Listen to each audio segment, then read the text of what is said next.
서민의 목소리로 이야기합니다. 시사분방 부부포차의 문이 활짝 열렸습니다. 반갑습니다. 근데 저번 주 일요일 날이 정월 대보름이었잖아요. 그렇죠. 예, 달을 딱 보고 소원을 딱 빌어야 되는데 그 사람 무슨 소원 빌었어요? 제발 좀 쏙 편하게 살도록 해다오. 이게 뭐 사실은 내 혼자만의 바람은 아닐 겁니다. 그냥 좀 제발 내년 이맘때까지 좀 쏙 좀 편하게 살자. 그렇게 하도록 좀 해도 이렇게 빌었습니다. 너무 속 시끄럽게 사시는 것 같아요. 뭐가 그렇게 시끄럽게 그러게요. 만드나? 나는 정말로 점잖게 살고 싶어요. 근데 정말로 주변이 내를 조용하게 안 놔두는 것 같아요. 저는 여러분 남 탓하는 사람은 뭐 성공할 수 없다. 그거는 뭐 확실히 갖고 있습니다. 저는 모든 이유를 남 탓을 합니다. 그게 속편하거든. 아, 그래? 우리는 우리 노선. 저는 우리가 부부포차니까 999회까지 가게 좀 해주세요. 그런 핑생하려고? 아니 뭐 999회. 뭐 그것도 나쁘지 않지. 뭐 장수 프로그램 좋은데. 천회 특집을 노리고 있습니다. 그게 낫네. 우리 카 여사님은? 나는 뭐 다른 것도 필요 없고 뭐 아까 얘기했지만은 아주 심플해요. 그러니까 이 경기가 좀 이렇게 잘 풀려가지고 진짜 맨날 허구한 날 이 두 인간만 좀 안 보고 좀 여러 명 좀 봤으면 좋겠고 경기라도 안 풀리면 날씨라도 좀 풀리갖고 내가 춥다고 이 사람들 춥다고 얘 들어와갖고 내가 허리가 힐락해 아하. 빨리 그 우리 포장마차 돈 얼마 내지도 않는 거 그거 빨리 좀 밖으로 나갔으면 좋겠다 이게 내 바람이 날씨가 풀려라. 저 대보름 다음 날이 바로 대통령 취임식이 있었습니다. 그래서 새 정부에 바라는 바도 잠깐 저희가 말씀을 나누고 무엇보다도 5년을 이끌어왔던 우리 실용정부, 이명박 정부의 평가를 갖는 시간을 마련해 보고자 합니다, 오늘. 특집이에요. 특집? 네. 내가 가만히 보니까네 할 거 없으면 특집 하는 것 같아. 아니야, 중요할 때마다 뭐 특집을 일하기 싫고 뭐 명절 끼고 이러면 게을러 터져가지고. 아니, 중요할 때마다 특집하는 거지. 무슨 말씀을 그래 그렇게. 이것저것 짜증게 해갖고 전혀 그런 거 아니에요. 아니야? 예. 근데 사실 나는 뭐 잘 모르잖아. 또 우리 명박이 오빠 오늘 또 뭐 했는지 잘 모르고 이러는데 뭐 연락하는 거 오늘? 그래서 오늘 특집으로 대통령 뉴스 대신에 역대 선배 대통령들의 덕담 내지 충고 격려 이제 물러나는 MB 후배에 대해서 역대 대통령 선배들의 충고를 그냥 짧게 한번 던져보도록 꼭 하겠습니다. 필요한 이야기인 것 같아요. 예. 오케이. 님자, 이 샐러드맨 신화에서 대통령까지 하느라 고생했어, 님자. 아무튼 내 딸내미 이 박 대통령을 도와서 제2의 한강의 기적을 이룰 수 있도록 우리 MB가 많이 좀 도와줘. 본인은 MB가 좋아, 아주 좋아, 고생했어. MB야, 퇴임하고 나면 본인 쪽으로 와. 연희동 딱 많아, 좋은 데가 있어. MB가 다 좋은데 본인 후배 육사 출신이었으면 더 잘했을 걸 그랬어. 안녕하십니까, 노태우입니다. 이 사람도 연희동에 같이 살고 있다. MB야, 연희동으로 오소. 이래야 MB 확실히 고생했다 카이. 아무튼 자식농사 찐이라고 참으로 고생했다 카이. 맞다. 대중적이고 평화적으로다가 열심히 했는데요. 상당히 서운해요. 우리 MB 임기 동안에 제가 가물어가지고. 아이고야, 우리 MB 이 후배가 되겠지요. 열심히 했지만 아쉬운 것도 많고. 저보고 뭐 이 저 봉화마을 뭐라했는데 이 내곡동이나 도곡동에 가실 줄 알았는데 논현동 쪽으로 갔네요. 자주 봐요. 그렇습니다. 제가 한강의 기적을 이룰 수 있도록 우리 MB 대통령께서 많이 좀 도와주시길 바랍니다. 짧게입니다. 예. 정신을 차리세요. 박수 치야를. 근데 너무 맨날 이 하니까 특집 안 갔다. 딴 거 없나? 남 없어. 이거 그래도 그냥 바라는 바잖아. 맨날 하던 거 똑같은 건데 다른 거 없어? 준비된 거? 또 손님이라도 좀 부르고 이래야지. 준비된 거 있지? 어. 예. 바로 시사평론계의 이단아. 유창선 박사님과 뭐냐? 네, 우리 함동대학교 법학부의 이국은 교수님 두 분을 모시고 와. 우리 MB정부 운영을 곱씹어보도록 하겠습니다. 야, 어서 박사님 오십시오. 교수님. 박사님 교수님. 안녕하세요. 자, 두 분을 모시니까 저희 그 차가 꽉 차는 것 같아요. 박청룡 500호. 야. 쌍벽을 이루시는 두 분. 성함이 또 멋있어요. 창의적이고 선량하신 분하고 국가의 운명을 지신 두 분. 야, 아니 그래서. 뭐 외모도 꽉 찼고 지식도 꽉 찼고. 그렇습니다. 마음도 꽉 차시고. 진짜 좋으신 분들 많이 야, 특집 맞네. 맞지, 이게. 맞지. 특집 맞네. 갑자기 제가 좀 쪼그라드는 기분입니다. 저는 섭외 왔을 때 프로그램 이름이 구구포차라 해가지고 포차는 알겠는데 구구가 뭔가 하고 생각했거든요. 그래서 저는 뭐 닭들이 모여가지고 그건 아니네. 보니까 그 괜히 찔리네. 99% 서민. 예, 맞습니다. 좋은 얘기가. 은근히 그 구구를 강조하시는 게 저희한테. 알겠습니다. 어떻게 저희 방송에 와보시니까 어떠세요? 저는 이런 지금 세팅에는 처음인데요. 네. 일단 흥분되고 재밌습니다. 실내포차를 좋아하시는구나. 그러시구나. 흥분이. 어떻게 주제를 그럼 한번 던져봤습니다. 제가 지난 5년 이명박 정부 어떻게 딱 떠오르는 악상 뭐 10줄 혹은 한마디 뭐가 떠오르세요? 5년이 참 좀 길었다. 교수님. 퇴임한 대통령께서는 열심히 뭔가 하셨다고 생각하시는 것 같은데요. 국민들 입장에서는 뭘 하셨지? 이렇게 생각이 드는 것 같아요. 모르죠. 박정출 기자 출신 우리 선배님 뭐가 떠오르세요? 저는 근데 사실은 이 자리에 오니까 지금 갑자기 굉장히 좀 깜깜해졌습니다. 왜요? 왜? 아, 제가 와서 그래요? 뭐 야, 남문은 신경전을. 아니, 솔직하게 아실 것 같은데, 사실은 우리 방송이 좀 뜨긴 뜬 것 같아요. 그러니까, 저야, 지역구, 초지역구형, 초야에 묻혀 사는 사람이면 이 두 분은 초특급 A형 전국구가 오셨으니까, 네. 조만간 제가 하차해야 되는 거 아닌가. 네. 딴 생각 아니고, 이제, MB 가실 때, 아마 나도 가야겠구나. 이런 생각. 자매만 좀 나누세요. 그게 하차라고. 자, 포항 출신의 대통령 또 CEO 출신의 샐러리맨의 신화 여러 가지 그 닉네임이 붙는데 지난 MB 정부 5년에 대해서 저희가 잠깐 화면으로 정리를 해봤습니다. 또 한 번 새로운 한강의 기적을 일으키는 기적의 주인공이 될 수 있도록 지난 2월 25일 제18대 대통령의 취임식과 함께 5년의 임기를 채운 제17대 이명박 대통령의 퇴임식이 있었다. 지금으로부터 5년 전 사상 첫 포항 출신 대통령 후보에 대한 지역민들의 관심과 애정은 실로 대단했다. 그러나 무엇보다 컸던 것은 경제만큼은 살리겠다는 이명박 전 대통령의 공약에 거는 기대였다. CEO 출신 대통령임을 강조하며 경제 살리기를 내세웠던 이명박 전 대통령. 경제 대통령에 대한 국민들의 기대에 힘입어 당선된 지 5년. 이명박 정부의 성적표는 어떻게 매겨질 수 있을까? 이제 무거운 역사적 책임을 내려놓으면서 저는 다시 새로운 인생에 대한 기대로 설레고 있습니다. 이명박 정부의 첫 번째 성과는 경제 규모의 지속적인 성장과 국제사회에서의 높아진 위상이다. 한 EU, 한미 FTA를 통해 세계에서 세 번째로 넓은 경제 영토를 개척했습니다. 유럽, 북미, 아시아 등과의 FDA 체결로 세계 3위의 경제 영토를 마련하고 G20 정상회의, 태간보 정상회의 등의 개최를 통해 국제사회의 이슈를 선도해 나가기 시작했으며 두 차례의 글로벌 경제 위기를 무난히 극복했다는 평가와 함께 세계에서 9번째로 무역 1조 달러를 달성하고 세계에서 7번째로 20-50 클럽에 가입, 무역 강국으로 성장할 수 있었다. 1조 달러를 달성하고 세계 7대 무역 강국으로 국민소득 2만 달러, 인구 5천만이 넘는 나라 대열에 합류할 수 있었습니다.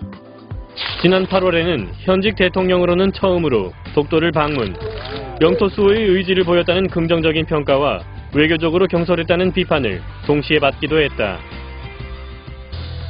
그러나 이명박 대통령에 대한 국민들의 가장 큰 기대는 경제 대통령으로서의 역할이었다. 경제를 살리겠다며 747 공약을 내걸었던 이명박 전 대통령. 하지만 공약의 절반도 달성하지 못하고 국내 상황은 어려워져만 갔다. 사상 최악의 저성장 속에 실질임금 상승률은 정체된 반면 물가 상승률은 크게 올라 서민들의 체감 경기는 더욱 나빠졌다. 전세 가격 또한 노무현 정부 때 3.5에 그쳤던 증가폭이 24.5까지 치솟으며 극심한 전세난을 가져왔다. 또한 4대강 사업 등 대규모 토건 사업을 벌이면서 국가 채무도 해마다 증가했고 공기업 부채 또한 2배 이상 늘어나 국민을 빚더미에 올려놓은 정부라는 평가를 받기도 했다.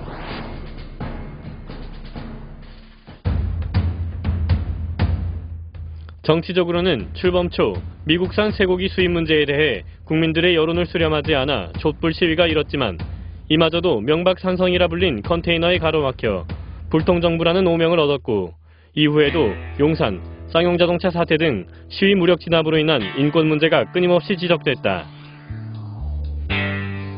도덕적으로 흠결 없는 정부를 간절히 바랬지만 제 주변의 일로 국민들께 심려를 끼쳐드린 점에 대해서는 다시 한번 송구스럽다는 말씀을 드립니다. 대통령의 측근 비리 역시 출범 초부터 꼬리를 물고 이어진 문제점이다. 김윤영 여사의 사촌 언니가 연루된 뇌물수수 사건을 시작으로 2011년에는 이 대통령이 직접 연루된 내곡동 사저의 불법 특혜 의혹이 불거졌고 특검까지 꾸려졌으나 대통령 일가와의 관련은 밝혀내지 못했다. 이후에도 최시중 전 방송통신위원장과 박기태 전 국회의장, 그리고 친형인 이상득 전 의원까지 대통령의 측근 다수가 비리에 연루된 것으로 드러났다. 이명박 대통령은 어제 국무회의에서 설 특별사면자 55명을 확정 의결했습니다. 이번 사면에는 임기 중 측근 비리는 없다. 도덕적으로 완벽한 정권이라고 자부했던 이 대통령은 연이은 측근 비리로 대국민 사과에 나서기도 했으나 특별사면 명단에는 비리에 연루된 측근을 대거 포함시키면서 사면권 남용이라는 비판이 일었다.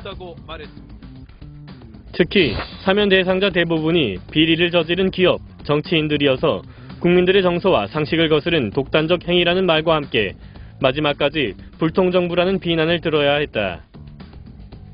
그리고 이제 이명박 전 대통령의 임기가 모두 끝났다. 성공한 샐러리맨의 신화, 성공한 대기업 CEO의 신화, 이를 토대로 대한민국 경제를 살리는 경제 대통령이 되겠다던 이명박 전 대통령. 그가 대한민국을 경영한 지난 5년은 앞으로 과연 어떻게 평가받게 될까? 지난 5년의 공과를 지금부터 다시 한번 되짚어본다. 네, 잠깐인 화면이었지만 주마등처럼 지난 5년간이 싹 이렇게 스쳐 지나갔습니다. 사람마다 평가는 다르겠지만 이 대통령, 전 대통령이시네요. 이명박 전 대통령께서는 대체적으로 긍정적인 평가를 내리신 것 같고, 일각에서는 그렇게 긍정적 평가를 내릴 게 아니라 자화자찬할 게 아니라 반성문을 써야 되는 것 아니냐, 이런 또 시각도 있습니다. 자, 여러분의 생각은 어떠실지 지금부터 저희가 준비를 한 게 있죠, 여사님? 그렇지. 내가 아까 별점 매기기 아까 단 하나 줬잖아, 네. 그죠?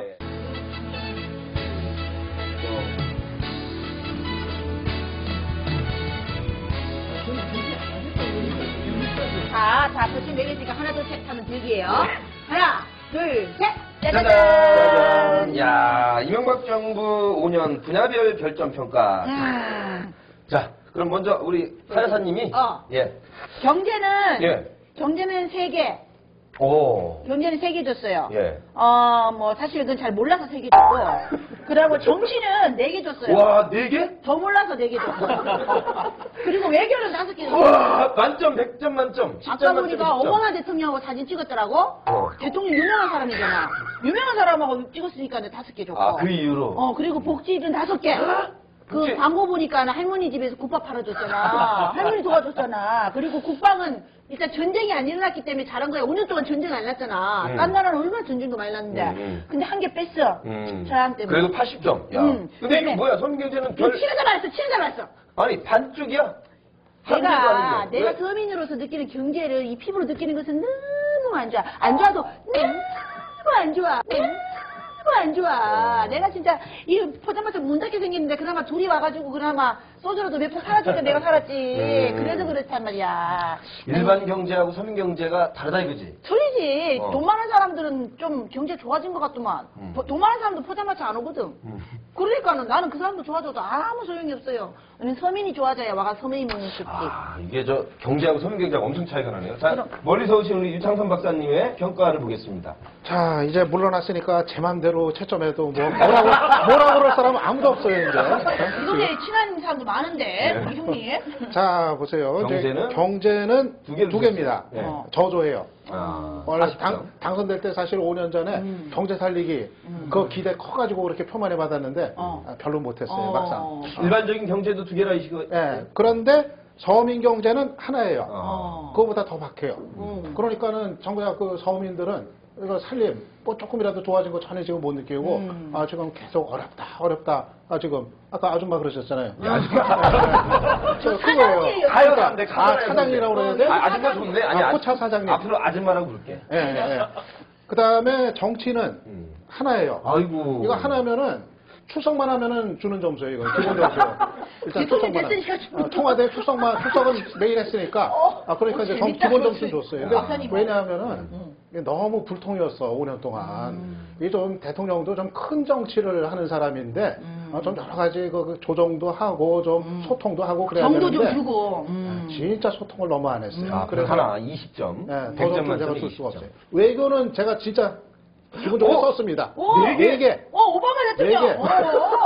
아니, 이렇게 후한 점수가 나오셨어요? 외국? 외국을 워낙 많이 다녔어요. 워낙 많이 다녔으니까 일단 노력을 했으니까 그래도 줘야죠. 아니, 저기, 근데 저 박사님 많으십니까? 예? 아니, 외국 많이 다녔다고 4개가 나오면 그게 왜? 아니적인 평가인가요, 그게? 다녔더니 또 국제회의도 유치하고 또 국제기구도 유치한 것들 큰 거 좀 있고 그래요. 그래서 어딘가는 좀 점수 후하게 줘야 될 것 같아서 하나는 줘야 되니까. 여기서 그냥 팍 썼습니다. 외국은 80점. 아주 현명해요. 그리고 이제 국방은 그냥 좀 애매해요. 그래도 3개 반이나 주셨어요? 그래요. 그거는 이제 뭐 연평도 당한 것도 있고 뭐 천안함도 있고 그래가지고 사실 점수 잘 줄 수는 없는데 또 지화벙커에서 또 오랫동안 있었기 때문에 그 노력을 가상히 하셔서. 그래서 한 중간 정도 줬어요. 박사님 성과보다도 노력을 가상히 여셔서 주신 점수가 많으신 것 같아요. 결과보다 과정이 중요한 거거든요. 그 대한민국 정서가 좀 그런 거 있잖아요. 노력하면은 그래도 좀 이제 좀 박사님 같지 않으시네요. 저는 박사님이 학위 논문을 좀 다시 찾아봐야 되겠다 이런 생각을 뭐 표절하시거나 자기 복사하시거나 이런 거 없으시죠? 이게 내가 보내줄게요. 보내주세요. 검증해봐요. 진짜요? 그다음에 이제 복지. 복지는 2개예요.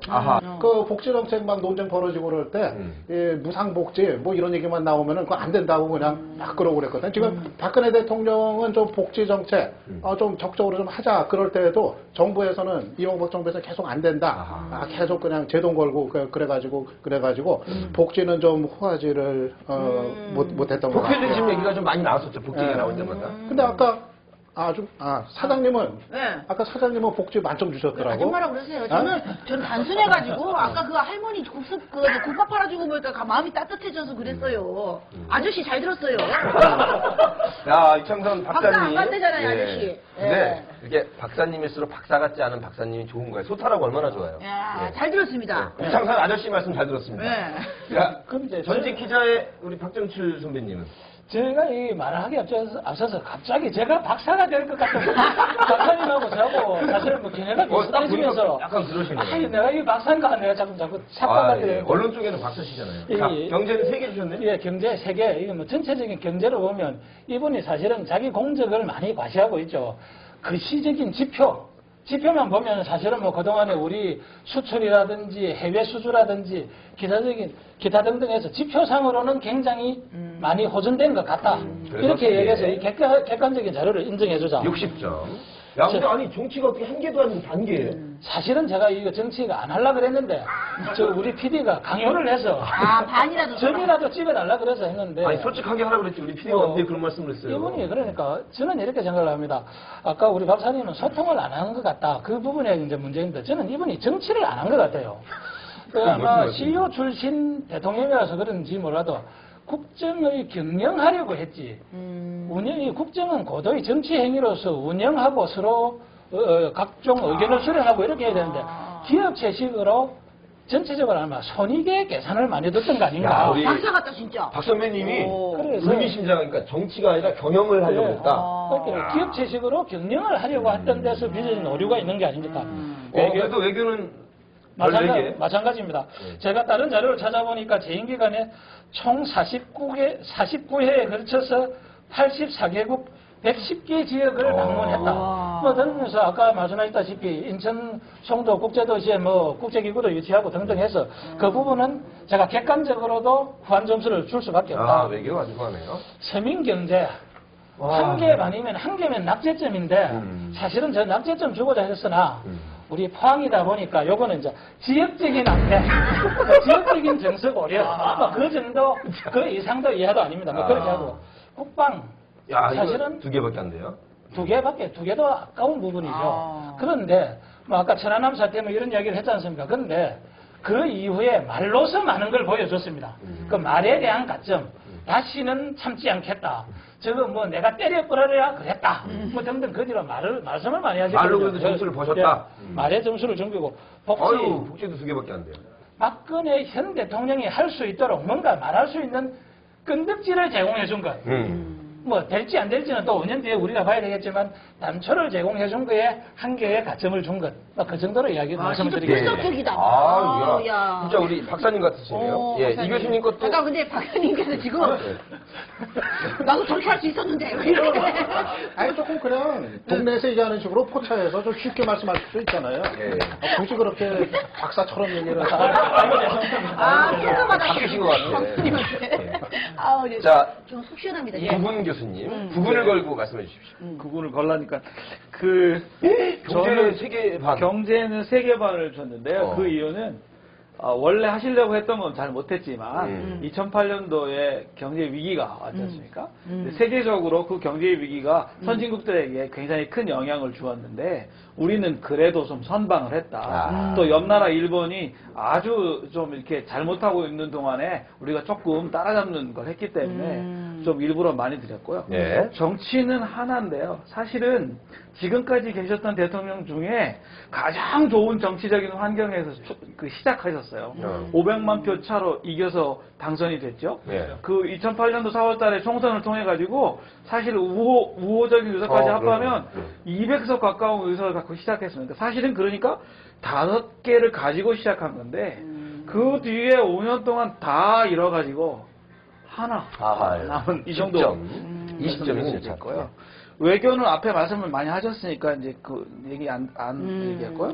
복지는 사실 이명박 대통령이 특별히 뭘 잘하셨다기보다도 돌아가신 김대중 대통령 때부터 조금씩 늘려온 게 있습니다. 그 흐름 속에서 그냥 50점 이렇게 드린 셈이고요. 국방은 앞에 말씀드린 것 같고 제가 좀 마음속으로 안타깝게 여기는 거는 일반 경제는 이렇게 좀 상당히 점수가 높은데 서민 경제는 솔직히 말씀드리면 저는 하나도 드리고 싶지가 않은데 그래도 저도 포항에 살아서 야, 지역 안배 가점이 선방을 하는 중에 서민들한테는 돌아온 게 없다.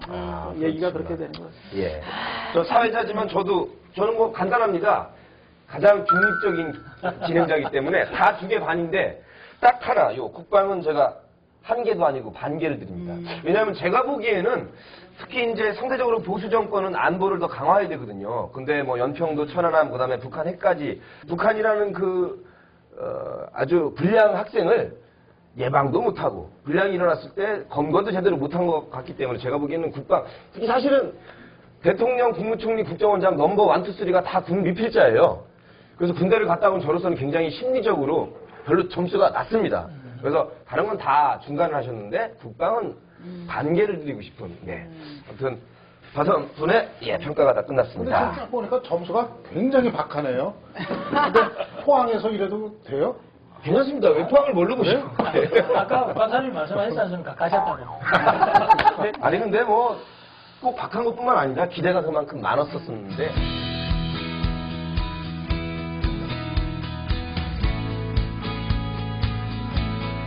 저는 지난 5년 동안 대한민국 국민 여러분들을 위한 행복한 일꾼이었어. 극한은 명백한 확신을 갖고 있습니다. 행복한 일꾼이.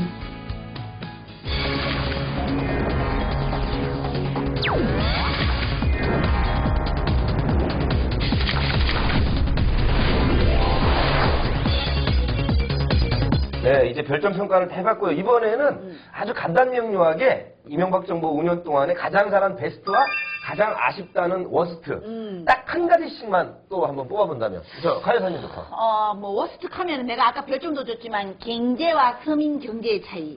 베스트는 저번에 배 씨가 카드라고 와가지고 이명박 대통령이 대통령 되는 순간부터 그건 최고야, 베스트야 이러는 거야. 그래서 뭘 그렇게 잘했어요? 물어봤더니 내같이 무식한 놈한테 정치를 눈뜨게 해줬어! 이렇게 얘기하는 거야. 야, 그 의미심장한 말씀이시죠. 정치에 대한 관심을 갖게 됐대.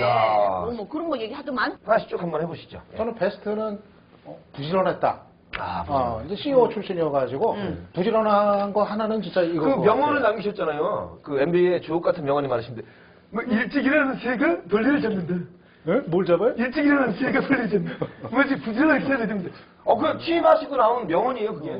아까도 얘기했잖아요. 그 외국 가지런히 돌아. 엄청나게 그냥 세계 곳곳 돌아다니면서 이제 그 정상회의고 이제 하고 그런 거. 자, 워스트. 그건 인정을 해줘야 될 것 같고 워스트는 저는 그 퇴임 연설 보면서 좀 너무 자화자찬. 이걸로 좀 빠진다. 좀 소통 좀 하고 그러면은 좀 민심이 어떤지 임기 말에 좀 이런 거 분위기 파악이 이제 될 텐데 마지막에 퇴임연설한 거 들으니까 너무 자화자찬하고 그 셀프 칭찬 이게 좀 너무 많더라고요. 셀프 서비스. 그래서 마지막 순간까지 이게 좀 소통이 안 되는구나. 박 선배님. 저는 우리 역대 대통령 중에서 점프 입은 모습이 가장 잘 어울렸다. 그래 진짜? 정말로 점프 입은 모습이 잘 어울렸다는 게 뭐냐면 현장형을 지향했다는 것. 이 부분은 저는 상당히 좋게 평가를 합니다. 가장 나빴던 거는 그러나 그렇게 했음에도 불구하고 양극화를 심화시킨 거죠. 내 마음은 내 자신은 이렇게 해줄 것처럼 해놓고는 한쪽으로 고소용이라는 요 한마디로 압축되는 한쪽에 치우친 것으로만 갔다. 교수님요? 저는 베스트라면 버티기. 버티기. 그게 베스트 맞습니까? 그래도 아무나 버티는 건 아니거든요. 네. 야, 그럼 저도 힌트를 얻었어요. 그 다음에. 월스트라면은 불통. 버티려고 하니까 말을 상대방과 안 섞고, 야당과도 안 섞고, 북한과도 안 섞고, 하여튼 자기가 좀 상대하기 싫은 분들이랑 안 만나는 식으로 불통하신 거. 그게 조금. 예. 자, 우리 시청자분들 어떻게 이렇게 평가를 할지 궁금해지면서 저희가 키워드로 준비한 우리 MB정부 5년 동안을 33가지 키워드로 열쇠말로 준비를 했습니다. 자, 메뉴판 골라. 메뉴를 골라주시기 바랍니다. 자, 이번에는 저부터 골라요? 예. 네, 메뉴 먼저 실랍니다. 저는 명박산성 시키겠습니다. 명박산성. 네. 명박산성 하나. 네. 안주 씹어주세요. 얘기해 주시죠. 네, 전 명박산성이 정부 시작하고서 이명박 정부 시작하고서 촛불 시위 때 그때 서울 광화문에 경찰차로 이렇게 쫙 막았던 그거 아니에요. 근데 저게 국민들 마음속에 전 명박산성이 5년 동안 계속 있었던 것 같아요. 그러니까는 그 명박산성이 이렇게 처짐으로써 국민들하고 대통령하고 사이가 단절이 돼가지고 국민들이 얘기를 해도 그것이 전해지지를 않고 그거를 귀담아 듣지를 않고 이러다 보니까는 5년 내내 이 국민들 마음속에 그런 아주 넘을 수 없는 산성이 이게 있었던 게 사실 이명박 정부의 좀 최대 불행 아니었나. 근데 이제 청와대 입장에서 사실은 수많은 사람들이 너무 청와대 쪽으로 오면 불상사가 벌어질까봐 사실 안전망 장치를 해놓은 건데 국민 입장에서는 그게 갑자기 벽처럼 느껴지셨다는 그런 말씀이셨어요. 네, 좀 더 그 형이 상학적으로 해석을 하시면은 제가 얘기를 했잖아요. 단지 경찰차가 아니라 국민의 마음에 산성이 있었다. 형이 하학적으로 해석을 하면 어떻게 돼요? 그렇게 아까 경찰차만 눈에 보이는 거지. 그러니까. 형이 하학이 나오니까 박사님 같네요. 어때요? 형이 어떠냐고요? 너무 좋죠. 형이 이러길래 형이 뭐 어쨌는데요? 그러더니 형이 속을 많이 썩였어요. 이상덕 형님이 속을 많이 썩였어요. 동생학적으로 생각해보겠습니다. 자, 골라주시기 자, 바랍니다. 박 기자님. 네, 저는 20, 50 클럽으로 하겠습니다. 트레이닝 50. 자, 25시 클럽. 오케이. 이게 뭐 하는 클럽이에요? 저게 인구 5천만 명 이상 되는 국가 중에서 1인당 국민 소득이 2만 달러가 넘는 나라. 그렇구나. 2만 달러, 예. 5천만 인구. 내 재임 기간에 우리가 20, 50 클럽에 가입을 했고, 그러니까 내가 가입시켰다. 방금 박사님 말씀하신 자화자찬과 연결이 되는데, 사실은 저걸 뜯어보면은 삼성전자, 현대자동차, 아까 제가 말씀드렸던 고소영, 강남, 이걸 빼고 나면은 우리 카드라 회사처럼 손님이 없어가지고 매일 저녁에 우리 두 명 와서 안주 안 먹고 소주만 먹으면서는 오히려 더 떨어졌단 말이죠. 그런데 자꾸 내 입으로 20, 50 했다, 해외 수주를 얼마 했다, 원전 수주를 어떻게 했다고 계속 자화자찬만 하는데 그 숫자 안에서 벗어나지를 못하는 것 같아요. 그러니까 불통도 가는 것이고 다른 좋지 않은 것들과 사실은 굉장히 연관되어 있고 저기에 너무 집착한 거 아닌가 하는 그런 생각을 하는 거죠. 야, 우리 겉으로 드러나는 건 좋은데 그 안에 속내는 굉장히 속빈 강정이었다로 지금 나는 연결시켜줬어요. 20, 50 클럽 하길래 20대부터 50대까지 함께 춤추는 클럽인 줄 알고 야, 좋은 거 했네. 그것도 말 된다. 누가 봐갖고 속상했는데 그게 아니구나. 자, 교수님께 한번 보겠습니다. 고르시오. 저는 요거 해봐서 아는데. 해봐서 아는데. 해봐서 아는데. 이게 명언 아닙니까? 근데 그 대통령께서 이 말씀을 하실 때는 굉장히 좋은 뜻으로 계속 말씀하셨던 것 같아요. 그렇죠. 경험이 있다는 것을 강조하신 겁니다. 특별히 이제 그 고학력 실업에 시달리는 젊은 친구들한테는 그게 굉장히 표현이 좀 죄송합니다만 약간 조롱하시는 것 같은 식으로 많이 들렸던 것 같아요. 여러분 저도 선거 출신이고 고생을 해봤었는데 남 탓하지 말고 여러분이 열심히 하면 선거할 수 있다. 그래서 제 생각에는 이 말씀 같은 말도 이 말씀보다는 뭔가 좀 위로하는 말씀이 요새 뭐 유행하는 힐링 그 말씀이 그런 그 어떤 톤이 대통령의 말씀 속에 좀 있었으면 젊은 사람들이 좀 더 좋아하지 않았을까. 그 원래 조롱하거나 비꼬려고 한 건 아닌데 본인도 모르게 진짜 자연스럽게 나온 건데 듣는 입장에서는 저거 뭐야? 본인은 다 고생해봤고 뭐 이렇게 오해의 소지가 있는 그러니까 이제 그걸로 들었어요. 그 듣는 젊은 친구들의 입장에서 생각해 보셨으면 조금 다르게 얘기가 나왔지 않을까. 근데 인기 많으면 저희가 좀 줄어든 것 같아요. 아마 제가 댓글 올린 거 보신 것 같아요. 뭐. 네. 그래. 설마요? 근데 네. 대통령뿐만 아니라 어른들이 젊은 사람들한테 그런 말 하면 안 돼. 진짜나 우리 아버님은 제일 짜증나는 게 야, 너 가시느냐, 지지배야. 내가 너 나이 때는 못을 씹어 먹었다. 이렇게 무슨 못을 씹어 먹어봐, 그 나이에. 자꾸 본인들이 어렸을 때, 우리 때는 뭐든지 다 했다고 하는데, 젊은 사람들 요즘 그거 공감 안 하거든요. 맞아요. 대통령뿐만 아니라 우리 있는 모든 부모님들도, 어르신들도 청소년들하고 젊은 사람들 그런 말 하지 않기. 4대강. 제가 쓸게요, 그냥. 안주 고르는 건 뒤싸 오래 걸리지만 이거는 빨리 고르네? 저 MB 5년 동안에 그래도 가장 딱 떠오르는 국가적인 사업은 4대강이었습니다. 그래서 퇴임 후에도 여러분 저는 퇴임 후에 4대강변을 따라서 뭐 자전거를 타고 일주하는 그런 꿈을 꾸고 있습니다. 이렇게 4대강 가장 역점을 두고 23조가 투입됐는데 정작 국민들이 느끼기에 과연 그 홍수 가뭄 예방이 됐느냐, 또 수질이 좋아졌느냐, 쓸데없이 천문학적인 액수가 강바닥에 버려진 것 아니냐 그런 생각이 들고 저도 4대강 너무 그 돈을 다른 데 썼으면 더 박수를 받으셨을 것 같다는 생각이 들고 가장 아쉬운 게 아무튼 MB를 찍고 지지한 분 중에서도 반 이상은 사실 4대강을 하지 말아라고 그러니까 지지한 사람 중에서도 그게 민심이었는데 이거를 너무 4년 내내 밀어붙인 것 같아가지고 아무튼 저 4대강은 왜 4대강이냐면 대강 계획 짜고 대강 파고 대강 얼버물거리고 대강 모른 척하고 그래서 4대강이라고 나왔어요. 아무튼 요 4대강 너무 가슴이 아픕니다. 네. 그렇구나. 나는 자, 카이사님. 마지막 나는 똥배기 좀 쳐봐요. 나는요 여기에 양배추 김치. 역시 우리 저 포장마차 아줌마니까. 이거 뭐예요? 기억이 날 법한데 이거. 나는 근데 있잖아요. 우리 또 이 오빠가 이제 역사적으로 이제 좀 뭔가 스토리를 남기려고 좀 그러신 것 같아. 배추값이 너무 비쌀 때 나는 배추가 비싸서 못 먹으니 양배추 갖고 김치를 담아서 올려라 이렇게 얘기하면 나중에 후대에 막 그런 이야기를 하셨대요. 이러면서 말이 암과의 뜻처럼. 막 스토리가 나올 수 있는. 빵이 없으면 고기를 먹으라처럼. 그런 것처럼. 아 진짜 그때 그랬었죠. 배추 파동 때. 뭐 양배추 김치를 만들어 먹으면 뭐 해결할 수 있다. 그렇다고 하는데 저는 일단 다른 거 다 떠나서 그러시면 안 되죠.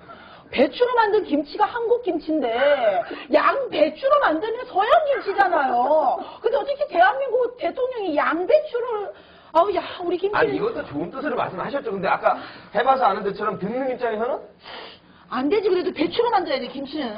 양배추로 만들면 안 돼. 그것도 수입산 쓰면 안 돼. 네. 우리 카드라에서 이야기를 들으니까 제가 이제 기억에 남는 말이 있습니다. 재작년이었지 싶은데 그 우리 김장철에 배추값이 너무 올라가서 뭐 금치 파동이 나오고 하니까 청와대에서 또 유명한 말씀을 하셨죠. 배추값 떨어질 때 김장 담가라. 배추값 떨어질 때까지 기다려. 더군다나 그 이야기가 국무회의석상에서 국민행복지수 이런 이야기는 안 하고 김치지수 이런 거 뭐 발표하자 계속 뭐 이런 이야기를 했지 않습니까? 그 이야기를 들으면서 우리 카드라 여사뿐만 아니고 우리 서민들은 야, 참 저 우리 어른들이 몰라도 이렇게 모를 수 있을까? 우리 정부 맞나? 이런 자괴감에 빠진 것. 그거 참 아마 퇴임하시더라도 그다음에 그 당시 강요들 전부 반성하고 평생 되짚어 가면서 삭고대죄할 일이다. 김치 한마디 잘못했다가 엄청 욕먹네요. 근데요, 내 김치 얘기 나와서 말인데요. 네. 솔직히 말해서 제가 경제 서민이라고 이렇게 왜 속이 상했냐면은 사실 먹는 음식 끝에 마음 상한다고.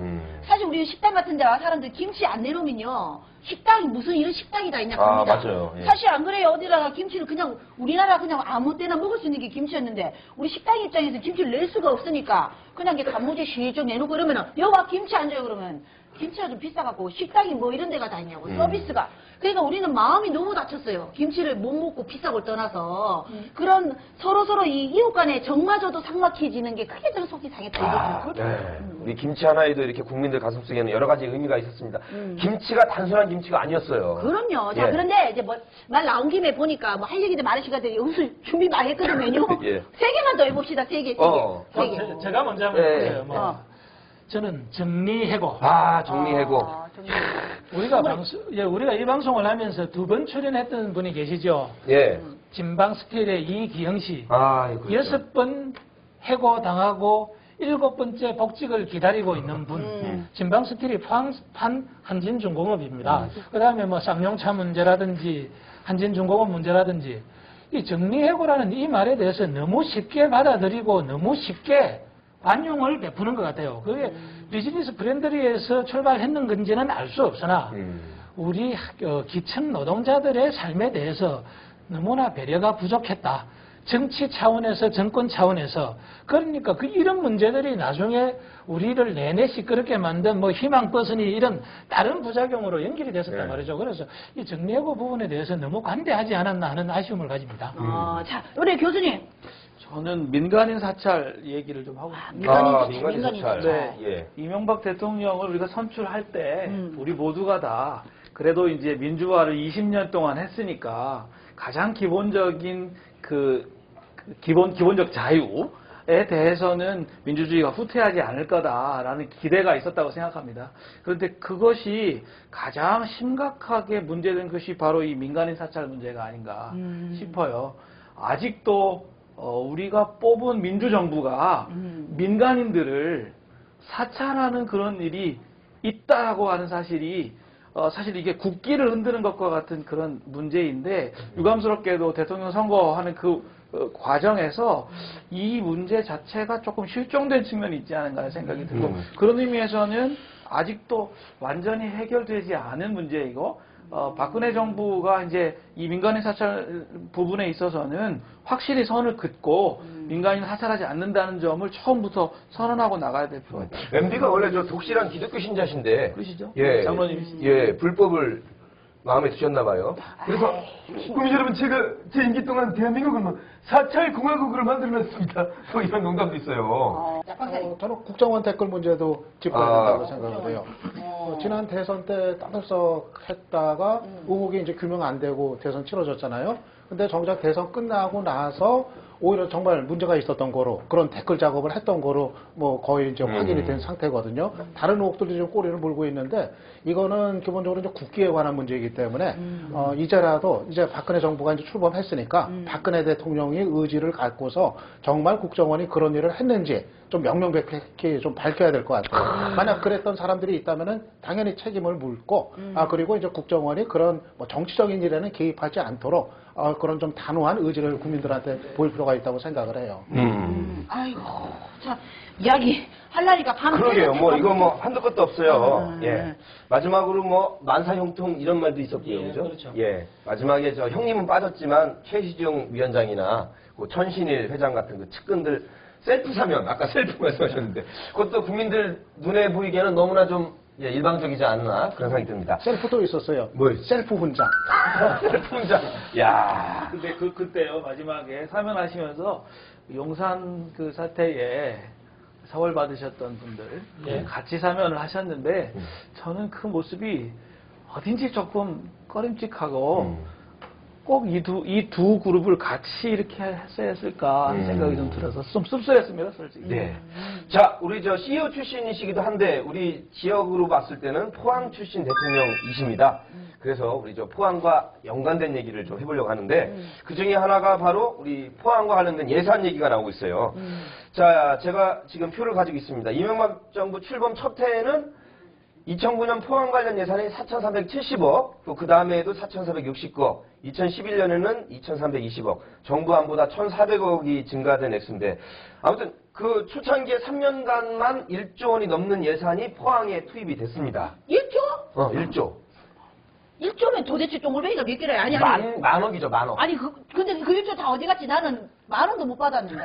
우리 카드라 예산은 아마 그 돈을 구경하기가 힘들었을 겁니다. 왜냐하면은 이게 직접 서민 가게나 서민 복지 이 현장에 투입된 것이 아니고 뭐 이른바 SOC라고 이야기하는 사회 간접 자본에 주로 돈이 많이 들어갔기 때문에 우리 바닥에 떨어진 거, 우리 손에 떨어진 건 사실은 없습니다. 그런데 세계 금융위기 국면에서 경기 부양을 명분으로 해가지고 뭐 전국적으로 토목 사업을 많이 일으켰죠. 그 중에 하나가 4대강이기도 하고 그러다 보니까 뭐 우리 쪽으로 포항 울산간 고속도로 그다음에 동해선 철도 뭐 이쪽으로 돈이 들어간 것이지 우리 서민복지나 서민경제에 투여된 돈은 아니라고 봐야 될 것 같습니다. 예. 이 형님 예산이라는 게 이제 구설수에 올랐던 게 2009년도 예산을 보면 포항 항만 정비 사업 예산이 일단 여야 합의로 500억 원 깎기로 했는데 최종안에서 다시 살아났다. 죽었던 게 다시 살아났는데 역시 실세 형님 때문에 아니냐라는 그 추측 때문에 형님 예산이라는 게 이제 언론화되기 시작한 거죠. 언론에서. 두 분은 어떻게 생각하십니까? 이게 뭐 실체가 있을 수도 있고 사실 언론에서 만들어낸 그런 상징적인 어법일 수도 있는데 우리 이창선 박사님 어떻게 보세요? 형님 예산이 있기는 있었죠. 그러니까 이제 물론 주민들 입장에서야 당연히 이제 어느 지역이든 간에 자기 지역이 좀 더 개발될 수 있도록 예산 많이 투여되는 거, 뭐 어느 지역인들 그거 원하지 않겠어요? 네. 뭐 당연히 이제 그런 건데, 그런데 이제 형평성 시비는 좀 있을 소지가 있었던 것 같아요. 다른 예산들은 막 이제 삭감되는 그런 이제 와중에, 이 지역 예산만 이제 좀, 증액이 이제 되고, 뭐 그런 거라든가, 그렇기 때문에 아무래도 좀 이 형님의 영향이 좀 있었던 거 아니냐. 이런 거는 국가적으로 보면은, 이 지역 간의 어떤 그 형평성 문제, 뭔가 좀 심리적으로 그런 걸 줄 수가 있으니까 좀 절제는 좀 필요하다 좀 생각은 좀 들어요. 저도 그런데 그런 형님 좀 있었습니다. 아니, 박사님 지금 라디오, TV 통해서 지금 방송 몇 년 차시죠? 저요? 예. 한 14, 15년 했어요. 그러니까 역시 베테랑 같은 마지막에 양념이 탁 얹어주시는데 맛이 있잖아. 제 뒤를 좀 밀어주는, 팍팍 밀어주는 예. 형님. 저희가 예산만 있으면 우리 저 3MC, 4MC 가고 싶은데 1년에 두세 번 모시고. 아유 아까 처음에 부담된다고 그러셨잖아요. 그런 얘기 또. 형님, 제가 누님을 밀어드리겠습니다. 이몽윤 교수님. 형님 예산이라는 게 뭐 있었다라는 말씀에는 뭐 동의를 할 수가 있는데요. 사실 지난 그 해 말에 보셨듯이 예산안을 마지막에 심의하는 과정에서 쪽지들이 막 들어가고 예결위에 참여하신 소위 상당히 좀 파워 있는 국회의원들 지역구에 많은 예산이 내려가는 것이 늘 있었던 일이기 때문에 그 관점에서 좀 얘기할 수 있을 것 같고요. 저는 포항에 살고 있는데 사실 포항에 사는 일반 시민들 입장에서는 앞에 그 박 선생님 말씀하신 것처럼 그렇게 많은 예산이 내려왔다는데 왜 우리 삶은 하나도 나아지지 않는가? 그러니까 이제 언론에서는 형님 예산 얘기를 많이 하는데 실제로 시민들에게는 아무것도 나아지는 게 없으니까 형님 예산 말이 나올 때마다 포항에 사는 시민들은 속이 상하고 마음이 아프고 뭔가 불쾌해지고 이건 뭐야 이렇게 되는 것 같습니다. 그리고 이제 바로 그러한 심리가 이제 대통령 임기가 어느 정도 지나가면서부터는 과연 우리 이명박 대통령께서 포항뿐인가? 포항 출신은 맞는데 포항뿐인가? 강남뿐이 아닌가. 나중에 돌아가시는 것도 또 내곡동에 또는 논현동에 가시는 거지 않습니까? 흥에 오시는 것도 아니고 이 포항에 계시는 우리 시민들이 마음속에 조금 불편함이 있다는 생각을 제가 합니다. 아까 쪽지 예산 얘기하셨는데 이 쪽지 예산 심사 때 집어넣으니까 자꾸 들키잖아요. 언론에 들키고 그래서 요즘은 카톡 예산 카톡으로 하면 기부세도 모르게. 그래서 자기도 카톡하자 이러고 그러잖아요. 문자 예산이네 진짜. 이거는 소리 죽여놔야 돼. 저는 이제 포항에 살고 있는 포항 사람의 입장에서 이야기하면 극단적으로 형님 예산은 없었다 이렇게 이야기를 하고 싶어요. 언론에서 형님 예산 하니까 듣는 형님이 별로 기분이 나쁘지 않은 것 같아요. 내가 정치적으로 과대평가되고 있구나. 그러면 내 지역구 포항에서는 내가 굉장히 돈을 많이 가져오는 사람으로 오인되어서 나쁠 게 없다 싶어서 그냥 그대로 오히려 노이즈 마케팅을 즐긴 측면이 있지 않나. 사실은 그 생각도 좀 합니다. 그다음에 두 번째 이 형님 예산의 실체가 사실은 이 형님 예산이라고 이야기됐던 아까 제가 말씀드렸던 SOC 예산이 노태우 대통령 때 입안됐던 한반도를 U자형으로 개발하겠다는 그 U자형 개발에 근간을 두고 있는 겁니다. 노태우 정부 말만 하고 넘어갔고 김영삼 정부 부산 경남 쪽으로 집중 투하했고 그 다음 정부 솔직하게 말씀드려서 호남 편중했었고 그 다음 노무현 정부 들어와서 공정 분배 이야기했었고 그러니 이 정부 하에서 포항 출신이니까 기회를 만났다. 그래서 이 미완성 내지는 시작도 제대로 되지 않은 동해안 축을 좀 하자. 그러니까 지금 경북 동해안 즉 다시 말해서 경주에서부터 울진까지가 유일하게 고속도로가 없는 한반도 지도를 펴놓고 보면 고속도로가 없는 곳입니다. 그래서 이런 거를 좀 하자고 했던 예산이 오히려 타 지역에서 쪽지 예산, 카톡 예산 가져가기 위해서 형님 예산이라고 몰아붙이면서 반대급부를 챙긴 측면이 있다. 이게 포항 쪽의 이야기고 포항의 정서다. 이상입니다. 간단한 얘기를 되게 길게 박사님처럼. 우리가 오늘 이창삼 박사님 오시니까 내가 박사처럼 해야 되겠다라고 지금. 그런 정도까지는 아니고요. 바뀌고 있다. 아무도 안 건데. 이 부분은 좀 해명이 필요해요. 예, 이해를 하셨죠. 그러니까. 저는 박사가 와서 그냥 카톡 얘기나 하고. 우리 좋아, 아저씨 좋아. 자, 그러면 우리 이제 좀 너무 지금 머리속 오시는데 목도 못 축이게 해가지고. 목도 못, 내가. 그치, 포항 광해기. 광해기가 서울에서 먹던 거하고 달라요, 맛이. 육질이 다르죠. 아저씨. 네. 자, 한 잔 드시고. 예.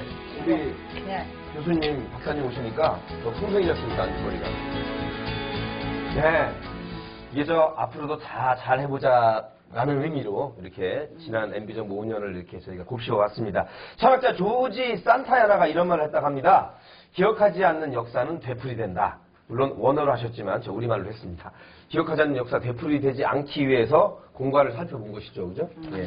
그 우리 노선수는 이렇게 공부를 잘하니까 저런 말을 외워오는데 사실은 저도 노선수가 한 개 외워오라 그랬는데 저는 못 외워와서 적어왔습니다. 네, 뭐라고 적으셨어요? 최고의 교훈은 과거의 실수로부터 얻을 수 있다. 과거의 잘못은 미래의 지혜가 된다. 데일 터너라는 분이 이런 말씀을 했다고 하는데 제가 이제 이 말은 그죠. 우리가 지금 여기에서 누구를 씹자, 누구를 좀 폄하하자 이게 아니고 이래야 엊그제 출범한 새 정부가 좀 제대로 가지 않겠나. 그러니까 정말로 어제의 잘못해서 내일의 잘함을 우리가 좀 구상하자. 이런 그럼요. 측면에서 이런 이야기를 하고 있는 거 아닌가 이렇게 생각을 합니다. 예, 그런 의미에서 우리 최초의 여성 대통령 박근혜 정부가 출범을 했습니다. 앞으로 5년 동안 어떻게 가시면 좋을지 역시 가장 중요하게 생각하시는 거를 한두 줄로 좀 이렇게 올리신다면 어떤 말씀을 하고 싶으십니까? 우리 교수님. 저는 이제 신뢰를 늘 내세우시는데요. 소통하시는 신뢰가 되면 좋겠다는 생각입니다. 그 말씀이 많지 않으시니까 아주 짧게 조금씩만 말씀하셨는데 그 정당 지도자를 하실 때는 그렇게 하셔도 되는데요. 이제 대통령이시니까 말씀이 조금 더 많아지실 필요도 있고 소통을 많이 하시고 부디 좀 구석진 곳에 있는 분들을 많이 찾아다니시고 그 기초 위에서 신뢰를 쌓아가시면 좋겠다 생각합니다. 예, 박사님. 오늘 우리가 이명박 대통령 얘기 이제 많이 했는데요. 박근혜 정부가 성공하려면은 이명박 정부 5년을 반면교사로 삼아가지고 아마 그렇게 국정에 임하면은 성공의 길이 있지 않을까 이제 생각이 되거든요. 우선 대선 때 약속했던 국민 대통합 좀 꼭 했으면 좋겠고요. 정말 자기 편, 자기 찍었던 사람뿐 아니라 48%까지 같이 껴안고서 같이 가는 이런 모습 보여줬으면 좋겠고, 그리고 5년 내내 그동안 문제됐었던 불통의 문제, 정말 국민과 소통할 수 있는 대통령, 아마 그것이 결국 성공의 일이 아닐까 그렇게 생각을 합니다. 네. 저는 우리 박근혜 대통령께서 내가 5년 단임제 대통령이라는 사실을 좀 명심했으면 합니다. 그러니까 내 임기 안에 뭔가 가시적인 성과, 4대강 사업처럼 이런 거를 하겠다, 크게 보여주겠다, 이런 것보다는 5년 안에 앞으로 좀 더 잘 될 수 있는 작은 미랄이라도 되겠다, 내가 씨앗이 되겠다, 이런 마음을 가졌으면 좋겠다, 이런 생각을 해봤습니다.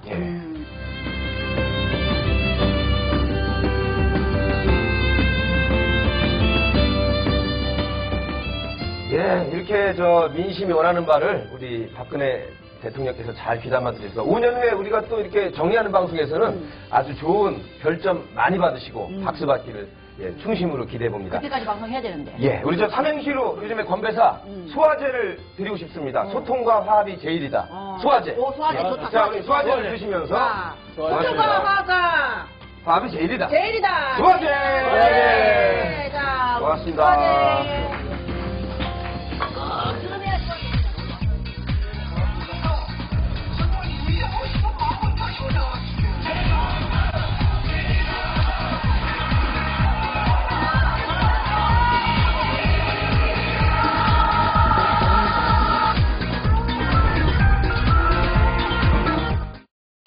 닦아주고 싶다면 예뻐 죽겠다는 것이고, 닦아주고 싶다면 철이 든 것이고, 닦아주고 싶다면 사랑한다는 것이다. 마음까지 닦아주는 부드러움, 크리넥스